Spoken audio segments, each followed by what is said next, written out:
Hello everybody, this is Tim from Boatshed Yacht Brokers, and today I thought I would take you for a treat, a tour around this 1990 Trader 41+2 power cruiser, and she's a lovely boat. So you're looking at about 70 to 80,000 pounds worth of boating real estate from Trader, and we've come across many of these boats, and they do seem really rather special. The layout's lovely, the way they're presented is lovely. But yeah, if you'd like to join me for a tour in virtual reality, so all you need to do is click and drag or touch and drag the screen up, down, left or right. You can look around where you like, whenever you like. You don't have to look where Tim's looking, and we hope that this will give you an idea about what it's like to be on board this boat, what it's like to spend time here, how it is to move around, etc, etc. So occasionally people feel a bit funny when I move the camera. If that's the case, I will let you know when I'm going to move the camera so you can avert your eyes, and then when the camera's set safely down again, I will let you know so you can jump back in and we can carry on the tour together. But let's hope that doesn't happen. So here we are in this saloon. What do you think? Well, what do I think? I think it's a lovely, great big space. Look at the size of it. We've got headroom. I'm 5'9". I know, a little bit short. I'm 5'9". Loads of space there, about 6.5 feet, and that the head height does carry on all the way throughout the boat, apart from the very front of the forward cabin where the coach roof slopes down, but you would only ever be lying there anyway or sitting, so that wouldn't bother me at all. But let's concentrate on this area. So you are sitting comfortably on the dining table or the saloon table. This table does drop down, and we've got a cushion, which means that we can use this as a kind of a half elliptical 180 degrees bed, which is great. We've got stowage everywhere, we've got nice seats, we've got the cushions, we've got great big windows, and we've got nice curtains for all of those windows too. Now, windows to me are really important. Not only do they allow light and ventilation in if they're opening windows, they allow you to see out as well, so you can keep a look out at sea really well, and that's going to help you avoid collisions. It's going to help you in low visibility situations, etc, etc. So really, really important. And as you can see on this boat, we've got loads of really great big windows. The forward windows there are covered up at the moment. That's just to stop the sunlight affecting the wood and the bits and pieces inside the boat. But really, really nice. And of course, having big windows up here also means that when you're relaxing or entertaining with all your friends and family, you've got a great view of whatever surroundings are surrounding you at the time. So you're going to feel really, really special. Good engine access. So we have 4 deck plates that lift up here. They're under the carpet at the moment, which is a nice whipped and tailored carpet, so that's always very nice. So roll the carpet back, you've got quick and easy access to the engines as well. I'll show you another access point later on, but really, really feels rather nice. And I'm going to take a seat here, which is where I should have started the tour really, and just look around me, and it just does feel great. We've got 2 companionways here, some nice sliding doors out the way, so you've got easy access, you've got air coming in, etc. And just thinking about heavy weather, how are we going to be getting around the boat? Well, we've got lots of really big fiddles, nice big handholds, and as we come along the boat through this open area, we've got some nice big grab rails there as well, which will take you all the way to the aft of the compartment, where we reach another handhold and more fiddles as well. So I think in a bouncy sea, I think it should be absolutely fine actually, and I'd feel quite happily. And as we go about the boat, you'll notice we've got drawers everywhere, we've got lockers everywhere. They really have squeezed in the stowage on this boat, so you should be able to pretty much take your whole household with you, I think, but that would be down to you. But let's pick the camera up, and I'll take you for a little look at the helm position there. Hope that didn't spin you around and make you feel too dizzy, but you're sitting just behind where the helm would be, and as you can see, we've got a nice seat for that person to sit on. We've got an opening door here, so the companionway, you could steer with that open if you wanted. Absolutely lovely. Very nice big wheel. We've got a footrest here. We've got all the instrumentation that one would expect for a boat of this type, so we can see what the engines are doing, we can see where we are, etc. A couple of instruments are taken off, by the way, and just kept in the forward cabin in case you think it looks a bit short up here, but they would come back out. But all in all, great position, looks lovely and comfortable, and you've got the all-round 360 vision as well. Although I have to say, going astern, we have got the kind of fixed boardings around the quarterdeck there, so that might hinder you somewhat, although you can see through the gaps. But really lovely. And then all around the console forward of it, we've got this big expanse of wood culminating in this area here, which I would call my chart table, because there's a chart on it, and there's an indent here which would just about fit a full-size chart, I think. but really good. One of the, I suppose, one of the common issues we encounter with boats like this, or boats of this type, traders, around the windows, we do sometimes get a bit of the woodwork often needs a rub down underneath here, etc. Usually this is down to perished window seals, or sometimes over the years the condensation dripping from the windows onto the wood can have that effect too. But nothing, hopefully, that a simple grinder and a bit of elbow grease and a bit of varnish could fix, but could be a messy job. But yeah, all feeling really rather nice. So let's pick you up once more, and we're going forwards now. So down a couple of steps, and to the left or to the port. There we are. Set you down, and you're now in the port forward cabin. Very nice effect. There's a head height. We've got light coming in from the windows. We've got a light, a ceiling light here, which is really rather useful. Won't let much light in at the moment because the covers are in on the forward windows, or the windscreens, but would really help see, I think, with the covers off.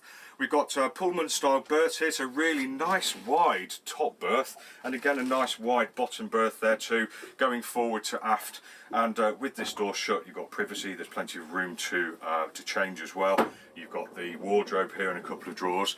All rather nice for a weekend away, or maybe a little bit longer. And as with everywhere on this boat, you've got good access to the various strategic points where you want to get to the build. So where you want to look at things like stern glands, the bow thruster tube, and the machinery for the bow thruster, and also things like the bilge pump suction, shower drain pumps, that kind of thing. So really well thought out. And we've got a lovely floor throughout too, which is great. But let's leave this cabin and we'll go straight across the thwartships to the other side of the boat. I'll plonk you there in the heads compartment. Now this is, of course it's a heads compartment, we know what goes on in here, but we always like to show you the whole interior of the boats. And as you can see, loads of headroom again. We've got the window there which opens up. We've got a shower attachment for the sink here, shower curtain, which is a wraparound affair, which is a good job. It's a wraparound affair, and if I was the owner I would make sure that was wrapped around, because we do have a cupboard here which gives us access to the back of the helm electrics. I can't operate that with one hand, but we've got wiring and electrics in here which we really wouldn't want to get wet, so I would give some consideration to some kind of waterproof cover or watertight cover there, but appears to have weathered the time since 1990, so maybe I'm wrong. And then we've got the manual head in here as well, which we know how that works, but generally nice and functional. You've got nice rounded edges and corners everywhere as well, which makes for nice and easy cleaning, I think. So very good. Let's pick you up again. We'll close the door to the head, and we'll march all the way forwards to the forward cabin. There we go. And you're now sitting on the starboard bunk in the forward cabin, so we've got a V configuration. We have got an infill here, so this would be a massive double bed if that's in place. It's just stored in the previous cabin there for now. But as you can see again in here, loads of headroom. Dips down forward, but you're not going to be standing there very often, I don't think. Lovely lined, wooden lined inside to the hull here. We've got shelves, we've got windows that open, we've got a hatch that opens to the forepeak there as well. And as throughout the boat, all feeling very nice upholstery wise. And as with the rest of the boat, again, we've got drawer, cupboard, access to the bilge as well, so feels really rather good. Doesn't feel like the archetypal cramped small forward cabin. Feels nice and roomy, if a little bit dark because of the wood, but if you can handle that, then I'm pretty sure you'd be nice and comfortable down here. Oh, not to forget the hanging locker here and the two drawers, all really great. So let's go aft, shall we? So let's walk out of this compartment. I'll just close the door behind me, and we'll go up a couple of steps over the saloon. So we're going over the engines, or the engine space now, and we're going down a couple of steps now into the galley. So there we go, we have a proper kitchen, or galley as we like to call it, on board this Trader 41+2. Lots of room, easily cookable. Is that the right word? Is that the right verb? We can cook for a family very easily down here, I think.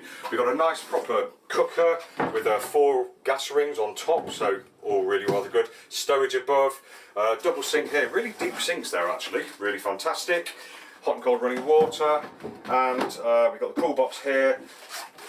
a decent amount of work surface, but some of it is taken up by the microwave here, which some people may want, some may not. I think it's a good idea personally. You could probably slide it over there if you do need the area here. Proper decent sized fridge underneath here, all cleaned out, ready to go. And underneath the sinks here, we've got, the sinks, we've got more stowage, more drawers, etc. As well as the two access points to the bills down here, always handy for the people looking after the boat.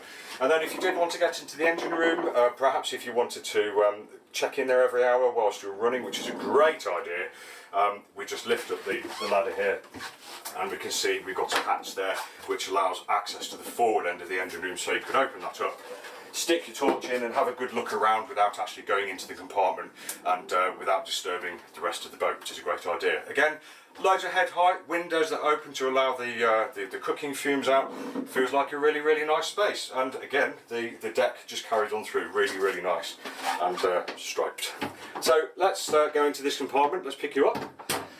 And hey presto, we come into probably one of the finest areas on the boat. As you can see, you're sitting on this really, really nice sized double berth, offset to port at a bit of an angle, and as you can see, we've got get in and get out ability, I'm going to call it. So we can get in here, we can get in on the starboard side as well without having to climb over our partner. Really nice upholstery, looks good too. Head height throughout the boat, lots of it.